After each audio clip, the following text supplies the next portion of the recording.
My sister told her kids I was dead. Easier than explaining why we don't talk, she said when I found out. I didn't correct it. Years later, her daughter found me on social media and sent a message asking if I was a ghost. The message came through Instagram at 2 a.m. I barely use the app. Maybe check it twice a year when someone tags me in something. Are you a ghost? Because my mom said you died before I was born. I stared at those words for 20 minutes straight. My niece Emma, 16 years old, a kid I'd never met because my sister declared me dead rather than admit we don't speak. My sister Megan and I stopped talking 17 years ago after she stole $12,000 from our mom's cancer treatment fund to finance her wedding. Mom died 6 months later in a county hospital because we couldn't afford the experimental trial that might have saved her. Megan never apologized. At the funeral, she told me mom would have wanted her to be happy. That was the last conversation we had. I found out about the death story 3 years later through a mutual cousin. Megan told the kids their uncle passed away. She said it was easier than explaining family drama. Easier for who? But I didn't correct it. What was I supposed to do? Show up like Lazarus and traumatize children who thought I was buried somewhere? Years passed. I built a quiet life in Portland, worked in IT, got a dog, dated occasionally. Sometimes I'd see Megan's Facebook posts through mutual friends, birthday parties, school plays, family vacations. Her kids looked happy.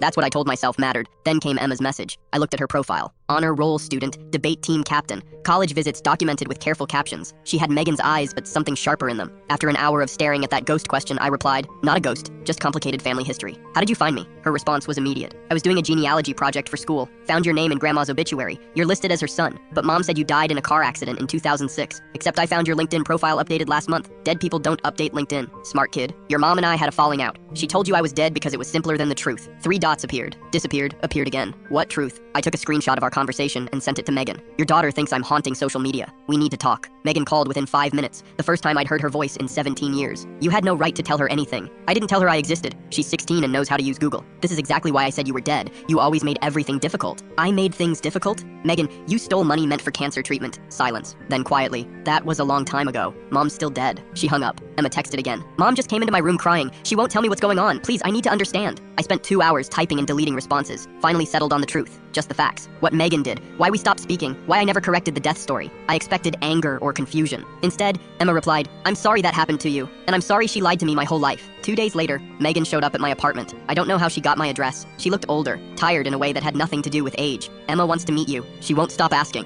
And you're okay with that? No, but she's not a little kid anymore. She deserves to know her family, even the complicated parts. We met at a coffee shop the following Saturday. Emma brought her younger brother Tyler, 14, who Megan apparently told the same story. He stayed quiet the whole time, just watching me like I might disappear. Emma asked careful questions about our mom, about what I remembered before everything fell apart. Why didn't you ever reach out? Tyler finally asked. Your mom told you I was dead. I figured showing up would hurt more than help. It hurt anyway, Emma said. Finding out someone existed that we were supposed to mourn. Megan hasn't spoken to me since that meeting, but Emma texts occasionally. Last week, she sent a photo of her college acceptance letter. Thought you'd want to know, she wrote, since you're family and alive and stuff. I printed it out and put it on my fridge next to a photo of my mom. Turns out, some families are worth coming back from the dead for.